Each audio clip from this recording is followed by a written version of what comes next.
नमस्कार। जन टीवी के उत्तराखंड के इस खास बुलेटिन में एक बार फिर से आप सभी का बहुत स्वागत है। मैं हूं आपके साथ प्रियंका तिवारी। खबरों को विस्तार से जानेंगे, लेकिन उससे पहले एक नजर हेडलाइंस पर। मुख्यमंत्री धामी ने वितरित किए नियुक्ति पत्र। 187 चयनितों को मिला रोजगार का अवसर। 43 मृतक आश्रितों को मिला सरकारी पद। ईमानदारी और कर्तव्य निष्ठा से सेवा का आह्वान। प्रदेश में हर घर तिरंगा अभियान का होगा आयोजन। 3 चरणों में होंगे रैली, प्रदर्शनी और सांस्कृतिक कार्यक्रम। विद्यालयों की दीवारों पर सजेंगे तिरंगे के चित्र। सभी से भागीदारी की अपील। दीपक मित्तल पर धोखाधड़ी का नया केस दर्ज। रेसकोर्स निवासी की करोड़ों की जमीन हड़पी। फर्जी फ्लैट दिखाकर कंपनी से निकाले करोड़ों रुपए। अब तक गैंगस्टर एक्ट समेत 10 मुकदमे दर्ज। रुड़की में पुलिस और एंटी ह्यूमन ट्रैफिकिंग यूनिट की संयुक्त कार्रवाई। होटल में सेक्स रैकेट का भंडाफोड़। 8 लड़कियां और 5 युवक गिरफ्तार। कई आपत्तिजनक सामग्री भी बरामद।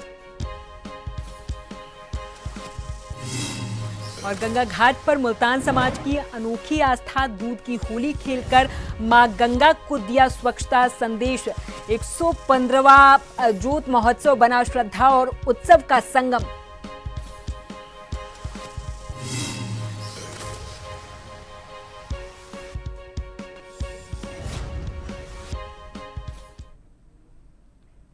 और अब खबरों को जानेंगे विस्तार से। मुख्यमंत्री पुष्कर सिंह धामी ने मुख्यमंत्री आवास स्थित मुख्य सेवक सदन में आयोजित एक कार्यक्रम में हिस्सा लेते हुए सिंचाई विभाग के अलग अलग पदों पर चयनित 144 अभ्यर्थियों और उत्तराखंड परिवहन निगम में मृतक आश्रित कोटे के अंतर्गत 43 पात्र आश्रितों को नियुक्ति पत्र वितरित किए हैं। इस प्रकार मुख्यमंत्री ने कुल 187 अलग अलग पदों पर चयनित अभ्यर्थियों और आश्रितों को नियुक्ति पत्र वितरित किए हैं।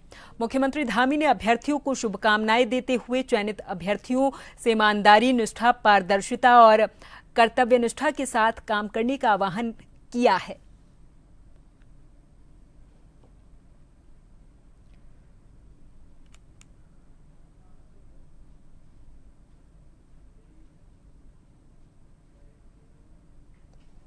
मुख्यमंत्री पुष्कर सिंह धामी से रुद्रप्रयाग जिले के त्रिस्तरीय पंचायत चुनाव में विजयी जनप्रतिनिधियों ने विधायक भरत सिंह चौधरी के नेतृत्व में भेंट की है। मुख्यमंत्री ने सभी को शुभकामनाएं दी और कहा कि पंचायतों को आत्मनिर्भर बनाना हमारा कर्तव्य। उन्होंने कहा कि ग्रामीण क्षेत्र विकसित होंगे तभी राज्य विकसित और विकास की दिशा में आगे बढ़ेगा।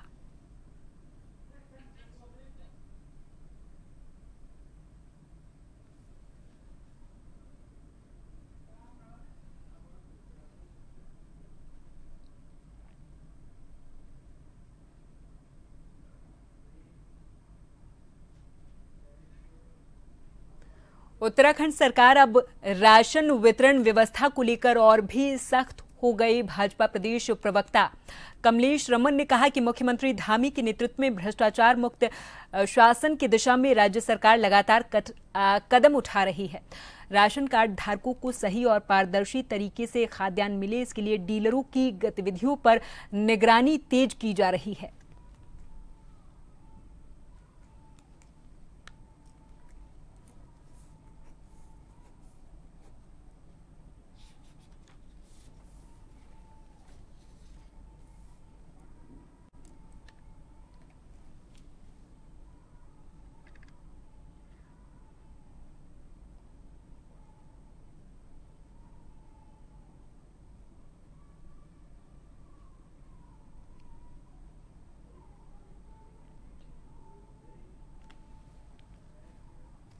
धार्मिक स्थलों और भीड़भाड़ वाले इलाकों में अतिक्रमण हटाने की मुहिम के बीच अब सिंचाई विभाग ने भी मोर्चा खोल दिया है। यूपी सिंचाई विभाग ने अपनी जमीनों पर कब्जा जमाए लोगों के खिलाफ नोटिस जारी कर दिए हैं। हरिद्वार हेडवर्क के एसडीओ भारत भूषण ने बताया कि विभाग की जमीन पर अतिक्रमण की शिकायतें लगातार मिल रही थी। कई बार अभियान चलाकर कब्जे हटाए भी गए, लेकिन कुछ समय के बाद फिर से अतिक्रमण कर लिया गया।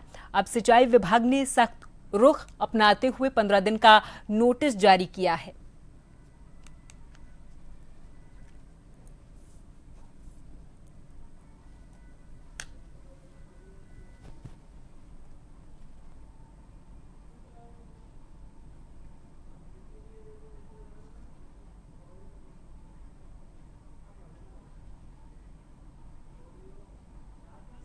अतिक्रमण के संबंध में हमारी टीम लगातार क्षेत्र में भ्रमण करती है। उसके माध्यम से जो शिकायतें मिलती हैं या अन्य माध्यमों से हमें जो भी शिकायतें प्राप्त होती हैं उसका निरीक्षण किया जाता है। नोटिस दिए जा रहे हैं। 15 दिवस का समय नोटिस में दिया जा रहा है कि 15 दिवस के अंतर्गत अतिक्रमणकर्ता अपना अतिक्रमण हटा लें, अन्यथा की स्थिति में 15 दिवस के बाद उसमें ध्वस्तीकरण की कार्रवाई माननीय न्यायालय के आदेशों के अनुसार की जाती है। सभी क्षेत्रों में मुख्य रूप से अभी वर्तमान में लालजीवाला में नोटिस दिए जा रहे हैं। अभी 1-2 प्रकरण संज्ञान में आए हैं, रानीपुर जाल के आसपास, वहाँ भी नोटिस पहुँचाए जा रहे हैं। और सभी जगह जैसे जैसे सूचना मिलती जा रही है सब जगह नोटिस की कार्रवाई लगातार गतिमान रहती है। ज़मीन को लेकर कोई विवाद नहीं है। दरअसल यहाँ पर कुंभ मेला क्षेत्र के नाम से 697 हेक्टेयर भूमि आरक्षित है।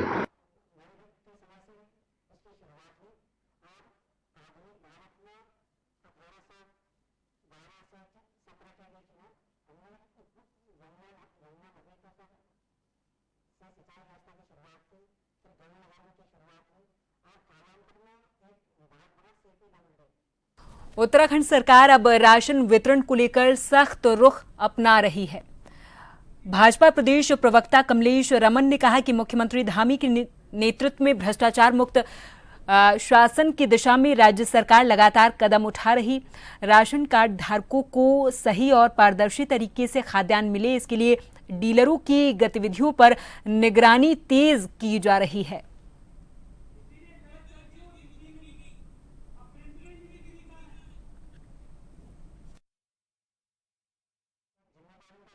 बिल्कुल, देखिए सरकार और पुष्कर सिंह धामी जी के नेतृत्व में जिस तरीके से कार्य चल रहे हैं और भ्रष्टाचार मुक्त सरकार देना संकल्प भारतीय जनता पार्टी का है और उसी को लेकर के जिस तरीके से, क्योंकि हमारे राशन विक्रेता जो हमारे कार्ड धारक है उनको राशन कहीं ना कहीं गलत तरीके से वितरण किया जाता है, उन सब पर रोक लगाने के लिए इस पर जांच भी होगी और गलत तरीके से वितरण ना हो। जिनके हमारे सफेद कार्ड बने हैं उन्हीं को वो राशन मिले, गलत तरीके से उसकी ब्लैकमेलिंग ना हो, इसको लेकर के सरकार अपनी तरफ से काम कर रही है। क्योंकि जिस तरीके से डीलर हैं जो राशन उठान का काम करते हैं और उसमें कहीं ना कहीं कोताही बरती जाती है और जो सही और असली हमारा कार्ड धारक है वो कहीं ना कहीं हमारे राशन से वंचित रह जाता है। तो उसको लेकर के सरकार ने ये कड़ा फैसला लिया है और इसमें कानून प्रक्रिया का भी प्रावधान रखा है कि अगर गलत तरीके से कोई डीलर इस तरीके से गलत करता हुआ पाया गया या राशन को गलत तरीके से बांटता हुआ पाया गया या बेचता हुआ पाया गया तो उनके खिलाफ कानूनी कार्रवाई की जाएगी।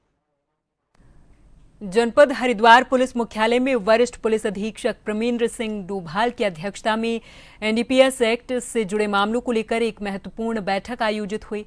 इस बैठक के दौरान एसएसपी ने नशीली दवाओं से संबंधित लंबित मामलों की समीक्षा की है और वांछित अभियुक्तों की गिरफ्तारी में लापरवाही बरतने वाले विवेचकों को कड़ी फटकार भी लगाई। बता दें कि एसएसपी ने निर्देश दिए कि नशे के कारोबार में लिप्त अपराधियों के खिलाफ प्रभावी और ठोस कार्रवाई सुनिश्चित की जाए। उन्होंने साफ तौर पर यह कहा कि नशे के खिलाफ अभियान में किसी भी तरह की ढिलाई बर्दाश्त नहीं की जाएगी और सभी विवेचकों को समयबद्ध कार्रवाई करने के सख्त निर्देश भी दिए गए हैं।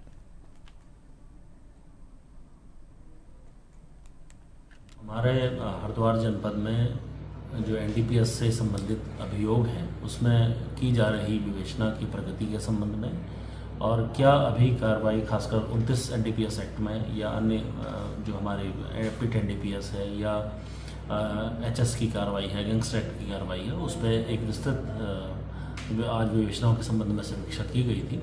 उसमें जो आईओ हैं उनके साथ ही संबंधित थानाध्यक्ष और सर्कल अफसर और एसपी सिटी एसपी ग्रामीण सभी को बुलाया गया था और इसमें जो पेंडेंसी के कारण हैं, अगर उसमें व्यक्ति द्वारा जो पेंडेंसी रखी गई है हमारी विवेचक द्वारा उन किन परिस्थितियों में रखी गई है उसकी समीक्षा की गई थी और इनको निर्देशित किया गया है कि पेंडेंसी को तत्काल समाप्त करेंगे और जो भी विवेचना में जो प्रगति है उसको तत्काल प्रभाव से उसमें प्रगति लेके आएंगे।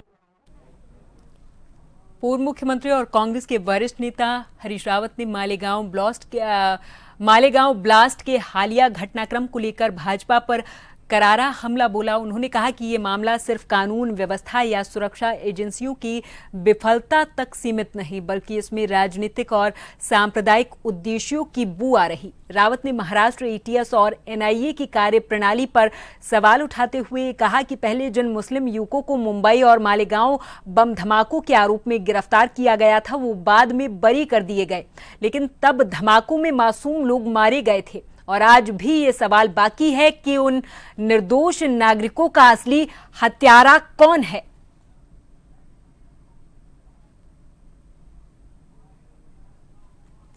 महाराष्ट्र की पुलिसिंग के लिए ये बड़ी भारी चुनौती है कि पहले महाराष्ट्र ATS का प्रपोज्ड एक केस, वो भी बम ब्लास्टी का था, सीरियल बम ब्लास्ट का था, जिनमें बम ब्लास्ट करने वाले जिनको पकड़े गए थे इत्फाक से वो सब मुसलमान भाई थे, तो वो भी छूट गए।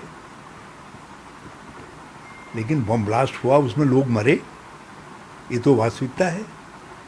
वैसे मालेगांव वाले में भी जो है ब्लास्ट हुआ, लोग मरे, वो हकीकत है। तो जो मरे हैं, भारतीय राज्य को उन मरे हुए लोगों के आत्मा के साथ और जो उनके परिजन हैं, जो दुखी परिजन हैं, उनको तो ये बताना पड़ेगा कि तुम्हारा हत्यारा कौन है। यदि राज्य सरकार नहीं बता पा रही है तो उसको देखिए, चीज़ों को तार्किक तरीके से लेने के बजाय भाजपा जो है उसमें अपना बोर्ड देखती है, वो उसको सांप्रदायिक रंग देने की कोशिश करती है। तो मैं उनके इस प्रयास की निंदा करता हूँ। देहरादून के कुख्यात भूमाफिया दीपक मित्तल पर धोखाधड़ी का एक और मामला दर्ज हुआ है। दरअसल आरोप है कि मित्तल ने रेस कोर्स निवासी आर्यन वालिया के पिता को झांसा देकर उनकी करोड़ों रुपए की जमीन अपनी कंपनी पुष्पांजलि रियलम्स एंड इंफ्राटेक को दिलाई और निदेशक बना दिया। बाद में वर्ष 2019 में कंपनी के खातों से करोड़ों रुपए अपने साथियों के खातों में ट्रांसफर करके फ्लैट खरीद कर दिखाया, लेकिन असल में रकम हड़प ली। मित्तल के खिलाफ अब तक गैंगस्टर एक्ट समेत 10 मुकदमे दर्ज हो चुके हैं। वो अपनी पत्नी के साथ देश से बाहर हैं। पुलिस ने उसके खिलाफ LOC जारी कर दी है और रेड कॉर्नर नोटिस की प्रक्रिया पूरी कर ली है। फिलहाल पुलिस और ED दोनों जांच एजेंसियां मामले की जांच कर रही हैं।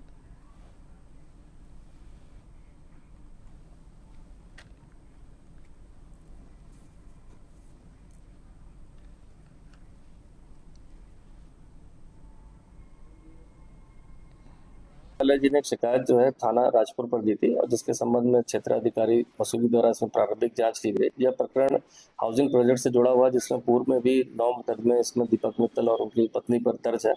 और इसकी जब प्राथमिक जांच के बाद जो तथ्य इसमें सामने आए, जो वादी द्वारा कहा गया कि विभिन्न अकाउंट में इस कंपनी में इन्वेस्टमेंट के नाम पर जो मनीष गर्ग और मनीष गुप्ता नाम के 2 लोग हैं, जिनके द्वारा अपने अकाउंट में पैसे लिए गए थे विभिन्न समय में, जो करीब टोटल 7 करोड़ करीब पैसे जो अलग अलग लिए गए थे इन्वेस्टमेंट के नाम पर, उन पैसों को जो है इन्होंने गबन करके कंपनी के द्वारा और वापस जो है मनी लॉन्ड्र करके अकाउंट्स में ट्रांसफर कर दिया। क्योंकि प्राथमिक जांच में जो अकाउंट्स की डिटेल प्राप्त हुई और जो तथ्य आए थे उसके आधार पर मुकदमा थाना राजपुर में दर्ज कर लिया गया। इस प्रकरण में, इस प्रोजेक्ट से प्रकरण में पहले भी पूर्व में 9 मुकदमे इसमें टोटल दर्ज हो चुके हैं। और यहाँ पर वक्त है एक छोटी सी ब्रेक का। फौरन हाजिर होंगे कुछ और खबरों के साथ।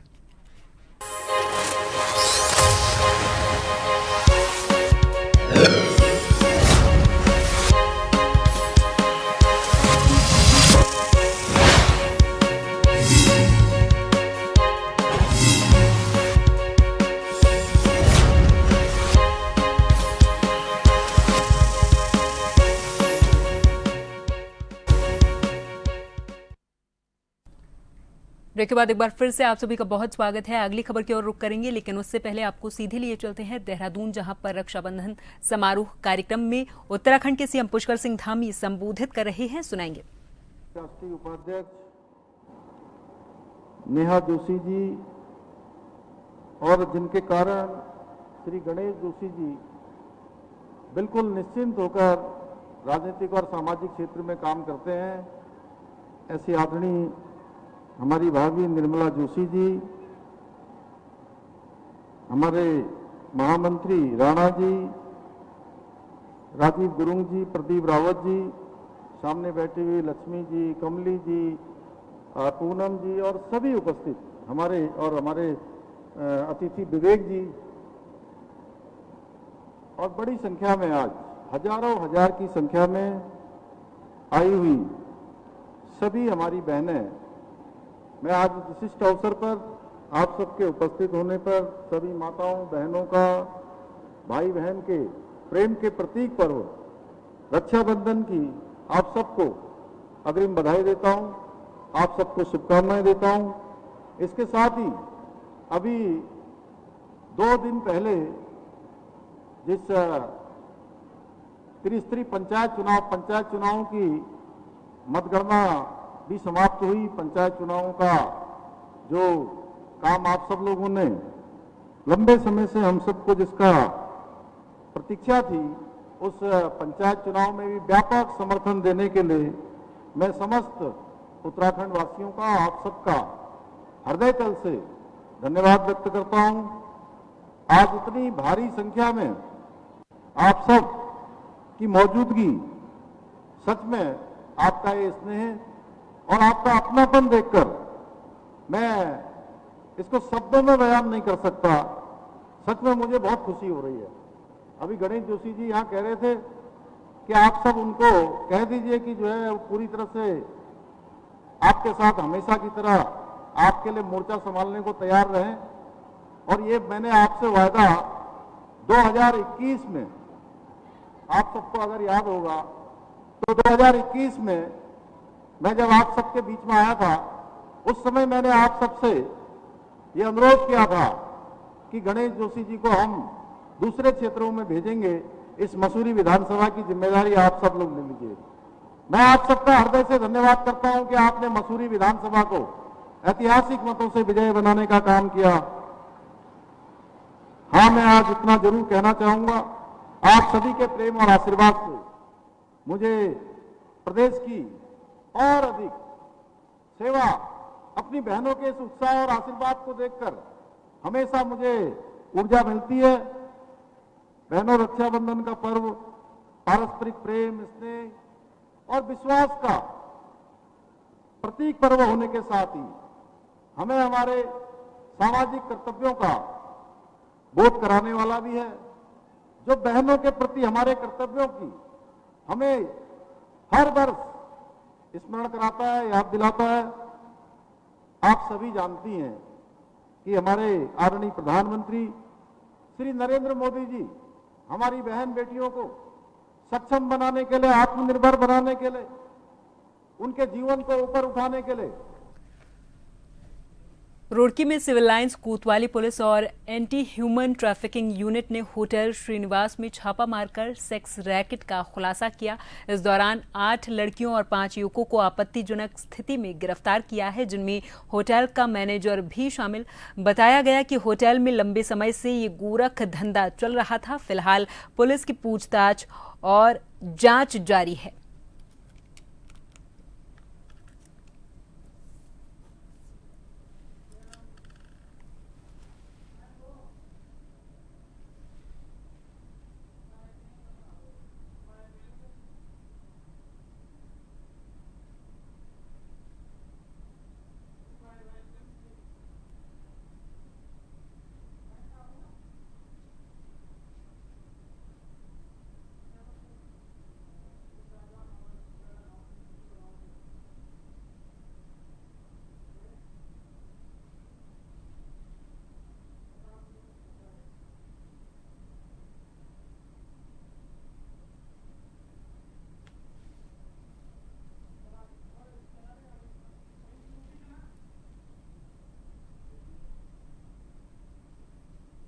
वाली रुड़की क्षेत्रांतर्गत कल मलकपुर चुंगी के आसपास पर एक होटल है, गेस्ट हाउस की तरह ऑपरेट किया जा रहा था।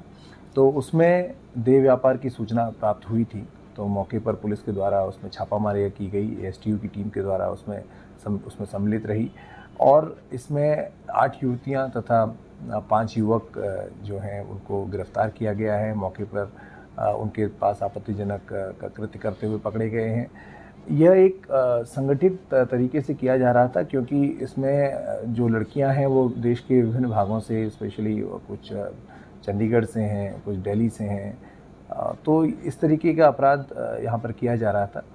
तो उसमें अनैतिक देह व्यापार अधिनियम की धाराओं में मुकदमा दर्ज कर लिया गया है, तो सभी को गिरफ्तार कर लिया गया है और इसमें उचित विधायी कार्रवाई की जा रही है। आज़ादी का अमृत महोत्सव के तहत जनपद में 3 चरणों में हर घर तिरंगा कार्यक्रम का आयोजन किया जाएगा। कार्यक्रम के तहत जनपद के विभिन्न स्थानों पर तिरंगा रैली, प्रदर्शनी, देशभक्ति, सांस्कृतिक कार्यक्रमों को आयोजित किया जाएगा। मुख्य विकास अधिकारी डॉक्टर अभिषेक त्रिपाठी ने बताया कि जनपद में हर घर तिरंगा कार्यक्रम आयोजित किया जाएगा, जिसमें प्रथम चरण 2 अगस्त से 8 अगस्त तक विद्यालयों की दीवारों और बोर्डों पर तिरंगे से संबंधित चित्रों से सज्जा की जाएगी। साथ ही विद्यालयों और शैक्षणिक संस्थाओं में संस्कृति मंत्रालय भारत सरकार की ओर से प्रदान की गई प्रदर्शनियों को प्रदर्शित किया जाएगा। 9 अगस्त से 12 अगस्त तक कार्यक्रम का द्वितीय चरण आयोजित किया जाएगा।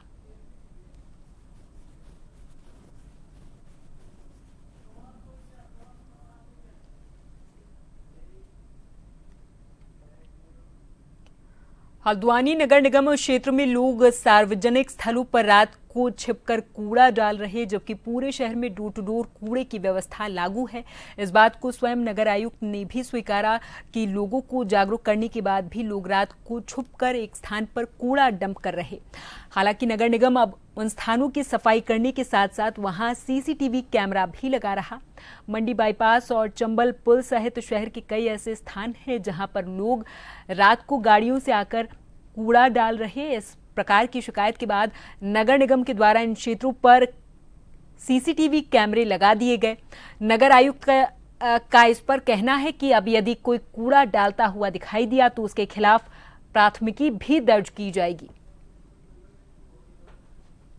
बार कूड़ा उठाते हैं, लेकिन कुछ जो पॉकेट्स हैं, जैसे अगर हम कहें तो मंडी बाईपास है, चंबल पुल है, इन जगहों पे बार बार सफाई कराने के बाद लोग गाड़ियों से आते हैं और रात में कूड़ा डालते हैं। तो हमने कुछ स्थानों पर सीसी कैमरा भी अभी वर्तमान में लगा दिया है।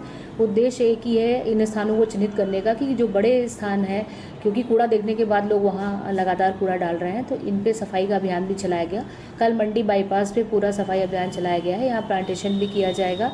इसके साथ ही हम अभी हमारे कुछ एक वेंडर से भी बात हो रही है, जिसमें हम जो कूड़े के जो पॉकेट्स हैं उन पे कैसे वहीं मौके पर ही चिन्हित करके चालान की कार्रवाई करें, और बड़े बड़े प्लॉट्स जिन पर कूड़ा पड़ा हुआ है उनको चिन्हित करेंगे। अल्मोड़ा के फड़का गांव निवासी 54 साल के मोहन सिंह कनवाल चौथी बार प्रधान बने। मोहंदा के नाम से मशहूर कनवाल पहले क्षेत्र पंचायत सदस्य और व्यापार मंडल में भी पदाधिकारी रह चुके। उनकी जीत लोगों के भरोसे और उनकी सेवा भावना का प्रमाण है। मोहन सिंह कहते हैं कि क्षेत्र का विकास ही मेरी पहली प्राथमिकता है। कई वर्षों से लगातार अल्मोड़ा व्यापार मंडल से मैंने राजनीतिक शुरुआत की। 2 बार व्यापार मंडल में चुनाव जीता। उसके बाद लगातार मेरे ग्रामीणों द्वारा मुझे ग्राम प्रधान के रूप में चौथी बार चुना गया, और इस बार फिर मुझे क्षेत्र पंचायत के रूप में पूर्व में चुना गया, और इस बार फिर मुझे जो है अल्मोड़ा मैं ग्राम प्रधान के रूप में निर्वाचित किया। और मैं इसलिए अपने वहाँ के क्षेत्रवासियों का आभार व्यक्त करता हूँ, उनका धन्यवाद करता हूँ। और हर की पौड़ी पर देश भर से आए मुल्तान समाज के श्रद्धालुओं ने मां गंगा के साथ दूध की होली खेली।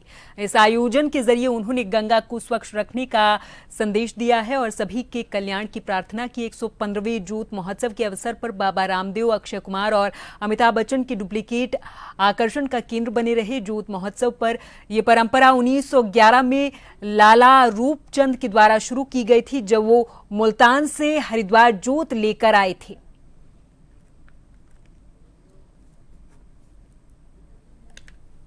मुल्तान से पैदल चलकर जो जोत को आए थे, आज नई पीढ़ी इस आयोजन को आगे बढ़ा रही है। हर समाज के लोग यहाँ पर उपस्थित होते हैं। अब आज हमने माँ गंगा से दूध की होली खेली और शाम को भव्य शोभा यात्रा होगी। ये पर्व केवल मुल्तान का नहीं बल्कि हर समाज का हो चुका है। आज धूमधाम से हम ये पर्व मना रहे हैं। जो लोग अपने साल में नहीं मिलते, तो गंगा तट पे आके मिलते हैं, उनको बड़ा अच्छा लगता है। हमारे देश के अंदर भी और शांति मिल जाए, एकता और भाईचारे का संदेश ये पर्व बन चुका है। हमें इस बात में खुशी है कि हर व्यक्ति यहाँ पर आता है और खुशी से माँ गंगा से मनोकामना पूर्ण करता है और माँ गंगा उन्हें आशीर्वाद देती है। माँ गंगा की बड़ी असीम अनुकंपा है। मेरे को लगातार 3रा वर्ष आने को यहाँ पर 115 वर्ष पुरानी हमारी सनातन संस्कृति है, और माँ गंगा की गोद में आकर सिर्फ एक ही भाव मन से निकलता है कि देश माननीय प्रधानमंत्री की नेतृत्व में समृद्ध हो, शांति हो, समाज में भाईचारा बढ़े, सब लोग प्यार से रहे और माँ गंगा अपना आशीर्वाद सब पे बनाए रखे। और इसी के साथ इस बुलेटिन में फिलहाल के लिए मेरे साथ बस इतना ही। आप देखते रहें जन टीवी। नमस्कार।